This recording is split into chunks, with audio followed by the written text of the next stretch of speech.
ओम परमात्मने नमः। पूर्व श्लोक में भगवान ने बताया कि मेरी विभूति और योग को तत्व से जानने वाला अविचल भक्ति से युक्त हो जाता है। अतः विभूति और योग को तत्व से जानना क्या है, इसका विवेचन आगे के श्लोक में करते हैं।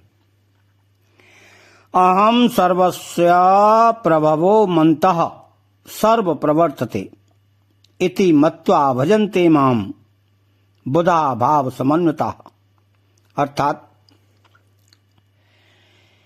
अहम सर्वस्य प्रभवः, मैं सर्वस्य भगवान की विभूति है। अर्थात देखने, सुनने, समझने में जो कुछ आ रहा है वह सब की सब भगवान की विभूति ही है। मंतः सर्व प्रवर्तते, मैं मंतः भगवान का योग प्रभाव है जिससे सभी विभूतियां प्रकट होती हैं।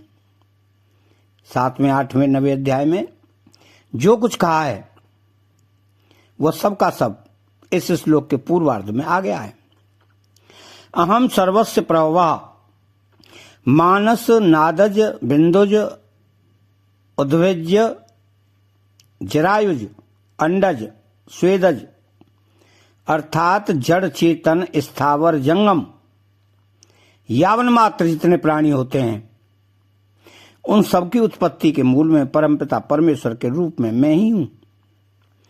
यहां प्रभव का तात्पर्य है कि मैं सबका अभिन्न निमित्तोपादान कारण हूं, अर्थात स्वयं मैं ही सृष्टि रूप से प्रकट हुआ हूं। तो मंतः सर्व प्रवर्तते, संसार में उत्पत्ति, स्थिति, प्रलय, पालन, संरक्षण आदि जितनी भी चेष्टाएं होती हैं, जितने भी कार्य होते हैं, वे सब मेरे से ही होते हैं। मूल में उनको सत्ता, स्फूर्ति आदि जो कुछ मिलता है वह सब मेरे से ही मिलता है। जैसे बिजली की शक्ति से सब कार्य होते हैं, ऐसे ही संसार में जितनी क्रियाएं होती हैं उन सब का मूल कारण मैं ही हूं।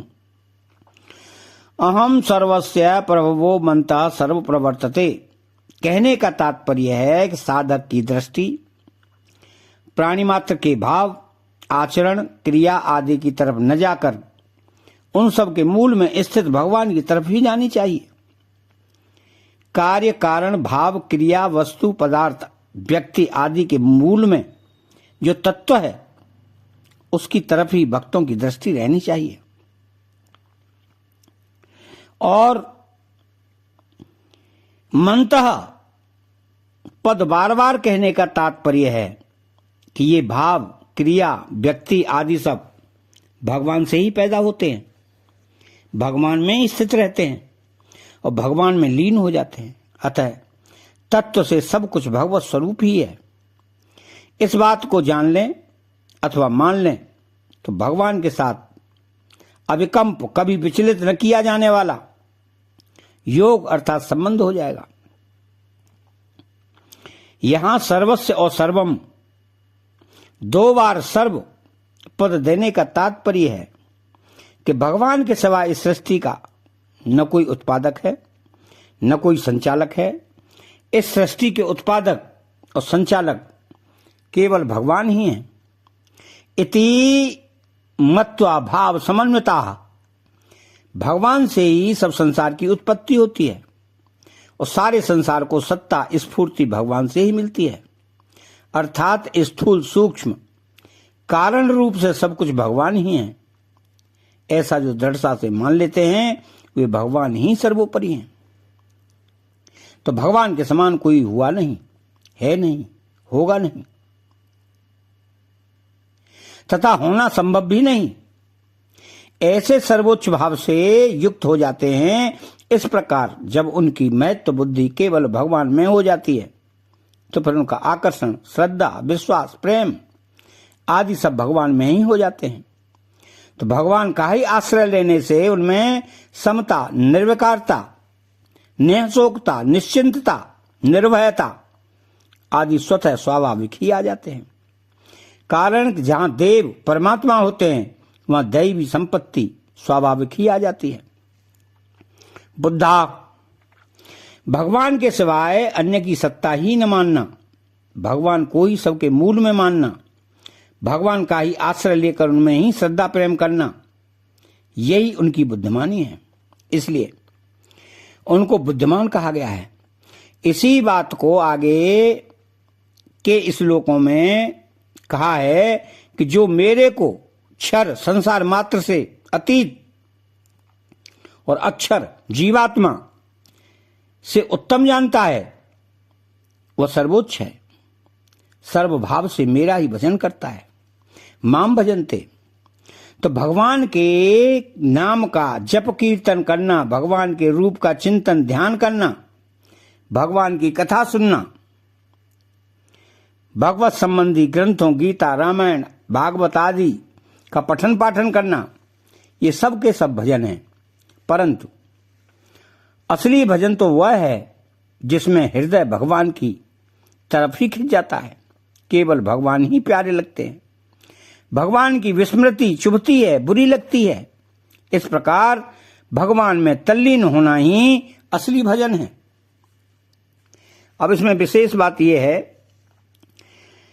कि सबके मूल में परमात्मा है और परमात्मा से ही वस्तु व्यक्ति पदार्थ घटना आदि सबको सत्ता स्फूर्ति मिलती है। ऐसा ज्ञान होना परमात्मा प्राप्ति चाहने वाले सभी साधकों के लिए बहुत आवश्यक है। कारण कि जब सबके मूल में परमात्मा ही है तब साधना का लक्ष्य ही परमात्मा की तरफ ही होना चाहिए। उस परमात्मा की तरफ लक्ष्य कराने में ही संपूर्ण विभूतियों और योग के ज्ञान का तात्पर्य है। यही बात गीता में जगह जगह बताई गई है कि जैसे जिससे संपूर्ण प्राणियों की प्रवृत्ति होती है और जिससे संपूर्ण संसार व्याप्त है, उस परमात्मा का अपने कर्तव्य कर्मों के द्वारा पूजन करना चाहिए। जो संपूर्ण प्राणियों के हृदय में विराजमान है और जो सब प्राणियों को प्रेरणा देता है, उस परमात्मा की सर्वभाव से शरण जाना चाहिए। कर्मयोग, ज्ञान योग और भक्ति योग ये साधन तो अपनी अपनी रुचि के अनुसार भिन्न भिन्न हो सकते हैं, पर उपयुक्त ज्ञान सभी साधकों के लिए बहुत ही आवश्यक है। अब इसके गूढ़ भाव में कि लोग रुपयों को इसलिए बहुत महत्व देते हैं कि उनसे सब वस्तुएं मिल सकती हैं। रुपयों से जो वस्तुएं मिलती हैं पैदा नहीं होती, पर भगवान से संपूर्ण वस्तुएं पैदा भी होती हैं और मिलती भी हैं।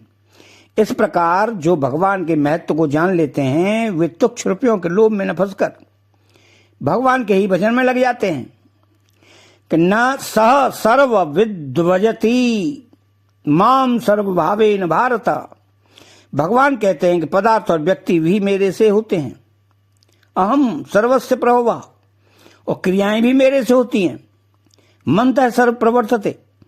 परंतु जीव पदार्थों और क्रियाओं से संबंध छोड़कर उनको अपना मानकर उनका भोक्ता और कर्ता बनकर बंध जाता है। भोक्ता बनने से पदार्थ बंधन कारक हो जाते हैं और कर्ता बनने से क्रियाएं बंधन कारक हो जाती हैं। अगर जीव भोक्ता और कर्ता न बने तो बंधन है ही नहीं। तो संसार में जो भी प्रभाव देखने में आता है वह सब भगवान का ही है। यह बात भगवान ने गीता में मंतः पद से कई जगह कही है। जैसे मंतः परतरम नान्यत किंचति, मेरे सिवाय संसार का दूसरा कोई किंचित मात्र भी कारण तथा कार्य नहीं है। मंत एवेति तान्विद्धि, ये सात्विक राजस और तामस भाव मुझसे ही होते हैं, ऐसा उनको समझो। भवंती भावाभूता नाम मंत एव पृथग्विता, प्राणियों के ये बुद्धि ज्ञान और सम्मोह आदि अनेक प्रकार के अलग अलग भाव मुझसे ही होते हैं। मंतः स्मृति ज्ञान मपोहनम च, मेरे से ही स्मृति ज्ञान और अपोहन संशय आदि दोषों का नाश होता है। अतः चैनल को सब्सक्राइब करें, बेल आइकन घंटी को दबाएं और कमेंट बॉक्स में जय श्री कृष्णा लिखें और जय श्री कृष्णा।